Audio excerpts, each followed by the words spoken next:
Hello friends, welcome to SSC coaching centre. दोस्तों, आज के वीडियो में हम गणित के इंपॉर्टेंट क्वेश्चन लेकर के आए हैं और हम सभी वीडियोस पार्ट वाइज बना रहे हैं। मैथ्स गणित के वीडियोस पार्ट वाइज आ रहे हैं। आप सभी लोग आरपीएफ की तैयारी कर रहे हो, लोको पायलट की तैयारी कर रहे हो या यूपी पुलिस री एग्जाम की तैयारी कर रहे हो तो हमारे चैनल के साथ जुड़ जाइए।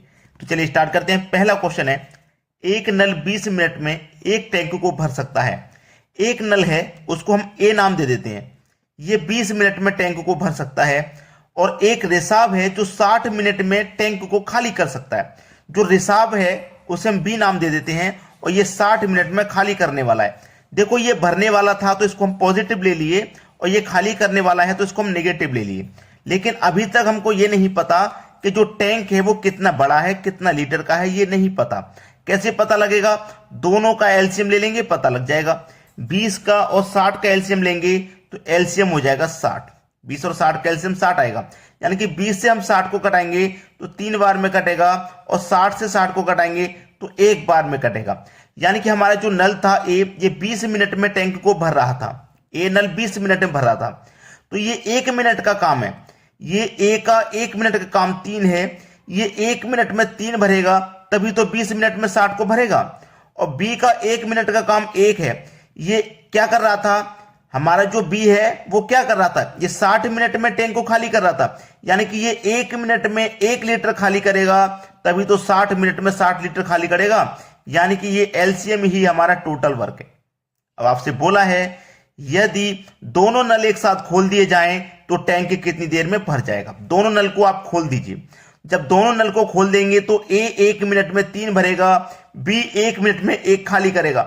3 भरा जाएगा, 1 खाली हो जाएगा साथ के साथ, तो 1 मिनट में 2 ही लीटर भरा गया। टोटल भरना कितना है? 60 लीटर, क्योंकि टैंक 60 लीटर का है। 1 मिनट में जब हम 2 भरेंगे तो 60 को कितने भर देंगे भैया? 30 मिनट में भर देंगे। ये हमारे सवाल का बिल्कुल सही जवाब हो जाएगा, 30 मिनट। सी ऑप्शन बिल्कुल सही जवाब। चलिए अब देखते हैं अगला प्रश्न। अगला सवाल है, पी और क्यू की आय का अनुपात 3:4 है। दो व्यक्ति हैं दोस्तों, पी और क्यू, इनकी आय का अनुपात है 3:4। अगर मैं इसे 3x ले लूं, इसे 4x ले लूं तो क्या इसके मान में कोई परिवर्तन आएगा? नहीं आएगा। बोला है उनके व्यय का अनुपात यानी कि खर्च का अनुपात 2:3 है। यदि इनमें से प्रत्येक 6,000 रुपए की बचत करता है तो पी की आय क्या है? देखिए, सवाल को करने का सही तरीका है कि अनुपात का मतलब बटा भी होता है, यानी कि अनुपात की वैल्यू को आप बटे में भी लिख सकते हैं। जैसे 3x है ना, 3x अनुपात 4x, मैं इसे 3x बटे में 4x लिख सकता हूं। यानी कि ये 3:4 था, मैं इसे 3/4 भी लिख सकता हूं। ठीक है। अब इनमें से प्रत्येक 6,000 रुपए की बचत करता है, यानी कि ये भी 6,000 रुपए की बचत कर रहा है और ये भी 6,000 रुपए की बचत कर रहा है। यानी कि जो कमाते हैं उसमें से 6,000 रुपए निकाल के अलग रख देते हैं, वो बचत हो गई। तो हम माइनस कर रहे हैं, निकाल के अलग रख दिए आय में से। बाद में क्या हो जाता है? इनका अनुपात 2:3। तो 2:3 का मतलब क्या हो जाएगा? 2/3, क्योंकि अनुपात का मतलब भी बटा होता है। अब हो जाएगा cross multiply. 3 Trika 9x minus 3 6 18 और 3 0, यानी कि 18,000 हो जाएगा। 4 का मल्टीप्लाई 2 से करेंगे, 4 दूने का 8x माइनस 6 दूने का 12,000 हो जाएगा। ठीक है। अब देखिएगा, ये 8x प्लस का है, इधर आके माइनस का हो जाएगा। तो 9x में से 8x चला गया, केवल 1x बचा, बराबर ये माइनस का 18,000 इधर आएगा। तो माइनस का है, इधर आके प्लस का 18,000, तो प्लस के 18,000 में से माइनस के 12,000 कट जाएंगे तो 6,000 बचेंगे। यानी कि x की वैल्यू कितनी है? x की वैल्यू है 6,000। पूछा क्या आपसे? p की आय। p की आय, p का अनुपात कितना था? 3 था। x का मान कितना है? 6,000। तो x का मल्टीप्लाई 3 से कर दो, यानी कि 6,000 का मल्टीप्लाई 3 से कर दो तो ये हो जाएगा 18,000। यानी कि x की आय कितनी है भैया? p की आय कितनी है? p की आय है 18,000। हमारा सी ऑप्शन बिल्कुल सही जवाब है। चलिए अब देखते हैं अगला प्रश्न। अगला प्रश्न है, h तथा w की मासिक आय का अनुपात 4:3 है। h और w की आय का अनुपात 4:3 है, तो मैं इसे 4x और 3x ले सकता हूं। ठीक है। और उनके खर्च का अनुपात 3:2 है। यदि उनमें प्रत्येक 6,000 रुपए, वो 600 रुपए प्रति माह की बचत करता है तो डब्ल्यू की आय कितनी है? पहले के जैसे हो जाएगा। अनुपात का मतलब बटा भी होता है, तो आप इसे 4x बटे में 3x लिख सकते हैं। वो बचत कितने की कर रहे हैं? 600 रुपए की प्रति माह। तो 600 रुपए की बचत कर रहे हैं तो 600 रुपए माइनस कर देंगे। फिर उसके बाद में अनुपात कितना हो रहा है? खर्च का अनुपात है 3:2, तो अनुपात का मतलब बटा हो जाएगा। आप क्रॉस मल्टीप्लाई करोगे, 2 चौके 8x, 6 दूने का 1200 बराबर 3 त्रिक का 9x माइनस 6 त्रिक का 1800। अब x वाले टर्म एक तरफ होंगे, ये 8x इधर आके माइनस का 8x हो जाएगा, तो 9x में से 8x माइनस हो जाएगा, केवल एक x बचेगा, केवल x बचा इधर। अब माइनस के देखो 1800 इधर आके प्लस के 1800 हो जाएंगे, तो प्लस के 18 में से माइनस के 1200 घटा दीजिए, 600 बचेंगे। तो x का जो मान आ गया वो 600 आ गया। पूछा क्या है? w की आय कितनी है? w का रेशियो कितना था? 3 था। x का मान 600 है, 600 का मल्टीप्लाई 3 से कर देंगे 1800 हो जाएगा। उम्मीद करता हूं किसी को कोई दिक्कत नहीं होगी इस सवाल में, पहले के जैसा था, क्लियर, समझ में आया ना? चलिए अब देखेंगे अगला प्रश्न। अगला प्रश्न है ए तथा बी की आय 5:3 के अनुपात में है, ए बी तथा सी के खर्च 8:5:2 के अनुपात में है। यदि सी 2000 रुपए खर्च करता है और बी 700 रुपए बचाता है तो ए की आय कितनी है? बहुत अच्छा सवाल है भाई, ये बेहतरीन क्वेश्चन। देखिए, ए और बी दो व्यक्ति हैं, ये इनका अनुपात दिया गया था 5:3, ठीक है। ये इनका आय का अनुपात है। किसका? आय का। यहां लिख देता हूं छोटा छोटा आय, जिससे कि बाद में दिक्कत ना आए। आय का अनुपात है ये, ठीक है, आय का अनुपात है। आय के अनुपात में ए बी तथा सी, तीन व्यक्ति इधर हैं, ए बी और सी, इनका अनुपात है 8, 5 और 2। ये किस चीज का अनुपात है भाई? ये खर्च का अनुपात है। ये लिख देता हूं इधर में, ये खर्च का है। ये तो आय का अनुपात था और ये खर्च का अनुपात है, ठीक है। अब बोला है यदि सी 2000 रुपए खर्च करता है, सी कितना खर्च कर रहा है भैया? 2000। सी देखो अनुपात में कितना खर्च कर रहा है? 2000, और रियल में कितना खर्च कर रहा है? 2000, ठीक है।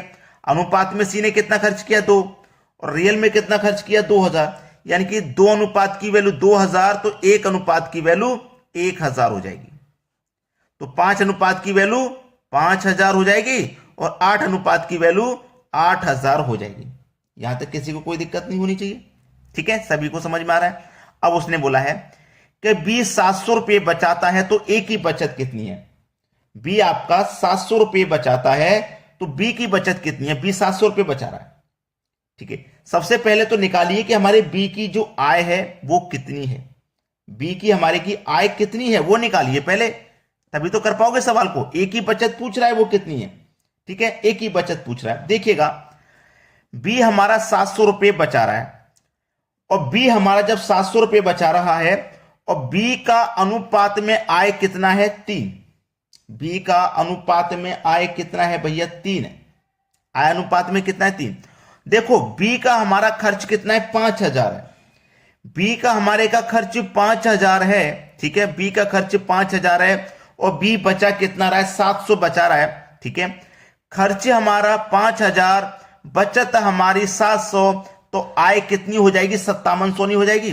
क्योंकि हमारी जो आय होती है वो किसके बराबर होती है? आय हमारी किसके बराबर होती है? बचत प्लस खर्च, इसी के बराबर तो होती है। यानी कि आय में से ही हम बचत करते हैं, उसी में से खर्च करते हैं, वही हमारी आय होती है। तो आय हमारी देखना बी की निकल के आ जाएगी। हमने खर्च कितना किया? 5000, और बचाया कितने? बी ने 700, तो आय कितनी हो गई भैया? 5700 हमारी आय हो गई। यानी कि 3 अनुपात की वैल्यू 5700 है, तो 1 अनुपात की वैल्यू कितनी हो जाएगी? 1900 हो जाएगी। जब 1 अनुपात की वैल्यू 1900, हमसे ए की बचत पूछी है कितनी है? 1 अनुपात बराबर 1900, तो 5 अनुपात बराबर 19 पंजे 9500, 19 पंजे 9500। अब देखना, ए ने कितना खर्च कर दिया? 8000। ए ने कमाया कितना? 9500। खर्च कितना कर दिया? 8000। तो बचत कितनी की हो गई भाई? बचत हमारी 1500 रुपए की हो जाएगी। ए की बचत पूछी थी, ए ने 9500 कमाया, 8000 खर्च किया, तो बचत 1500 है। पहला ऑप्शन हो जाएगा सही जवाब। इसी तरह के प्रश्न आपको कंफ्यूज कर देते हैं, तो ये कंफ्यूजन आज खत्म हो जाएगा आपका। चलिए अब देखेंगे अगला सवाल। अगला प्रश्न है अमित तथा सुमित की वार्षिक आय 3:2 के अनुपात में है। दो व्यक्ति हैं, अमित और सुमित, 3:2 में इनकी आय है, जबकि उनका खर्च 5:3 है। खर्च कितना है? 5 ये तो दोस्तों आय है, छोटा छोटा लिख देता हूं आय। और अमित और सुमित ये इनका खर्च का अनुपात ही मैं यहां पे लिख देता हूं, खर्च का अनुपात है 5:3। ठीक है। यदि उनके प्रत्येक वर्ष की बचत 1,000 रुपये हो तो अमित की वार्षिक आय कितनी है? कर लोगे कि नहीं? पिछले क्वेश्चन में हमने कर लिया था आसानी से, तो अभी भी हो जाएगा, ऐसी बात नहीं है कि अभी नहीं होगा। ठीक है, हो जाएगा। इसे आप 3x मान लो, इसे 2x। अनुपात का मतलब बटा भी होता है, यानी कि 3x के बटे में आपका 2x आ जाएगा। बचत कितनी की करना है? 1,000 की, तो यहां पे भी आप 1,000 माइनस करोगे, यहां पे भी आप 1,000 माइनस करोगे। ठीक है, 1,000 माइनस करोगे। अनुपात बाद में कितना हो गया? 5:3। तो 5:3 का मतलब 5/3 हो जाएगा। अनुपात का मतलब बटा भी होता है। अब क्रॉस मल्टीप्लाई करेंगे, 3 त्रिक का 9x माइनस 3,000, 3 का मल्टीप्लाई 1,000 से होगा तो 3,000 बराबर 2 पंजे 10x, 1,000 है ये, 1,000 मतलब 5 से होगा तो 5,000। ठीक है, चलिए अब x वाले टर्म एक तरफ करो, 9x इधर आके माइनस का, तो 1x बचेगा केवल इधर। ये 5,000 माइनस का इधर आके प्लस का, प्लस के 5,000 में से माइनस के 3,000 जाएंगे तो 2,000 बचेगा। x की वैल्यू 2,000 पूछा क्या? अमित की वार्षिक आय, ये तो आय का अनुपात था ना, तो अमित की आय का अनुपात 3 है, तो x का मान मेरा 2,000 है। 2 का मल्टीप्लाई 3 से कर दूंगा तो कितना हो जाएगा? 6,000। आंसर कितना आ जाएगा भाई? 6,000 आ जाएगा। ये सवाल का बिल्कुल सही जवाब है डी ऑप्शन। चलिए अब देखते हैं अगला सवाल। अगला प्रश्न है, दो संख्याओं का अनुपात 1 सही 1/2 अनुपात है 2 सही 2/3 है। यदि इनमें से प्रत्येक को 15 बढ़ा दिया जाए तो इनका अनुपात 1 सही 2/3 अनुपात है 2 सही 1/2 हो जाता है। इन संख्याओं में सबसे बड़ी संख्या कौन सी है? अब इस तरीके का सवाल आपने पहली बार शायद देखा हो, तो आपको पहले ये दोनों वैल्यू हल कर लेनी है। जैसे मैं पहले इसको हल करूंगा, 2 1 कम 2, 2 में 1 जोड़ूंगा 3/2, क्या हो जाएगा? ये 3/2 अनुपात है 3 दूनी का 6, 6 में 2 जोड़ूंगा 8/3 हो जाएगा। ये इस वाली वैल्यू को भी हल कर लेता हूं, 3 1 कम 3, 3 में 2 जोड़ूंगा 5/3 हो जाएगा। अनुपात है 2 दूनी का 4, 4 में 1 जोड़ूंगा 5/2 हो जाएगा। अब देखो क्रॉस मल्टीप्लाई, 3 त्रिक का 9, 2 8 16।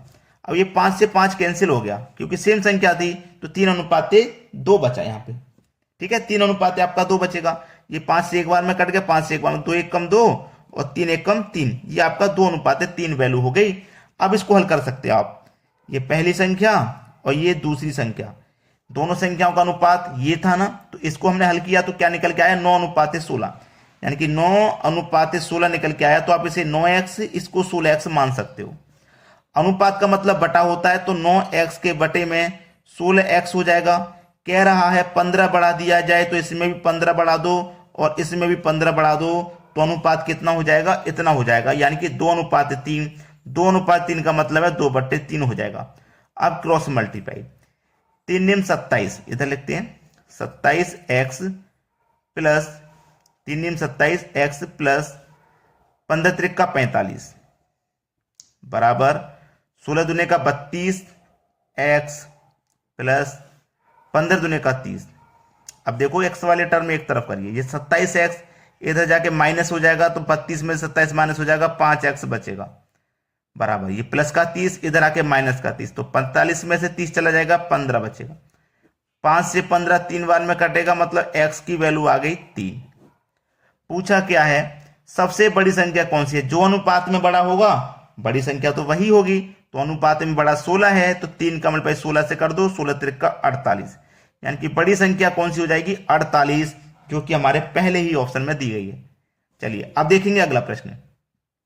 अगला प्रश्न है, एक रकम साधारण ब्याज में 2 वर्षों में 2240 रुपये बनती है और 5 वर्षों में 2600 रुपये बनती है, तो रकम क्या है? वो रकम बतानी है क्या है।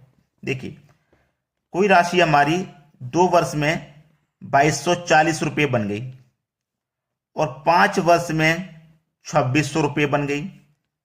ब्याज साधारण है, पहले 2 वर्ष में इतनी बनी, फिर 5 वर्ष में इतनी। तो देखिए 2 वर्ष से 5 वर्ष होने में 3 वर्ष बढ़ गए हम, 3 वर्ष का सा टाइम लगा। और 3 वर्ष में राशि कितनी बढ़ गई वो भी पता लग जाएगा। तो 2600 में से 2240 को घटा दो, ठीक है, 2600 में से 2240 को घटा देंगे तो घटा दो, 0 में से 0 जाएगा 0, 10 में से 4 जाएगा 6, 5 में से 2 जाएगा तो 3, यानी कि 360 रुपया हमारा बढ़ रहा है। 3 वर्ष में 360 रुपये हमको ब्याज मिला। 3 वर्ष का ब्याज हमारा 360 है, तो 1 वर्ष का ब्याज कितना हो जाएगा, 120 हो जाएगा। 1 वर्ष का ब्याज हमारा 120 हो गया। तो उसने पूछा है कि वो रकम कितनी है, उस रकम के बारे में उसने पूछा है कि वो रकम हमारी कितनी है।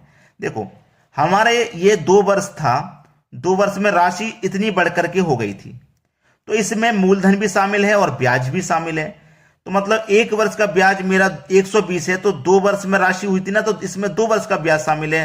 2 वर्ष का मतलब 240 रुपये मेरा ब्याज इसमें शामिल है। 2240 में 240 का ब्याज शामिल है, तो मैं 2240 में से 240 निकाल दूंगा तो मेरे पास 2000 बचेगा, यानी कि मेरा जो मूलधन था वो 2000 रुपया है। उसमें मैं ब्याज जोड़ दूंगा 240 का, तो 240 मतलब 2240 मेरा अमाउंट हो जाएगा। मूलधन मेरा 2000 रुपया है। बी ऑप्शन बिल्कुल सही है। अब देखेंगे अगला प्रश्न। अगला सवाल है, जल और दूध के मिश्रण का आयतन 40 लीटर है, इसमें 10% जल है, इस मिश्रण में और कितना पानी मिलाया जाए जिससे कि नए मिश्रण में जल 20% हो जाए। यह सवाल बहुत बढ़िया। देखिए पहले जल आपका कितना है, 10% है, नए मिश्रण में कितना हो जाए, 20% हो जाए। पहले मिश्रण में 10% है, नए मिश्रण में 20% हो जाए। पहले 10 था ना, 10 से 20% हो जाए तो कितना बढ़ेगा, 10% जल बढ़ेगा। ये वृद्धि होगी 10% की।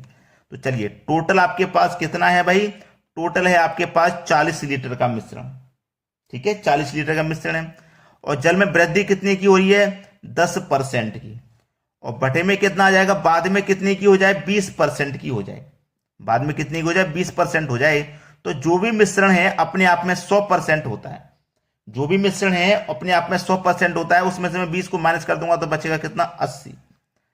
40 दूने का 80, 2 पंजे 10, यानी कि 5 लीटर और मिलाना पड़ेगा, ठीक है, 5 लीटर।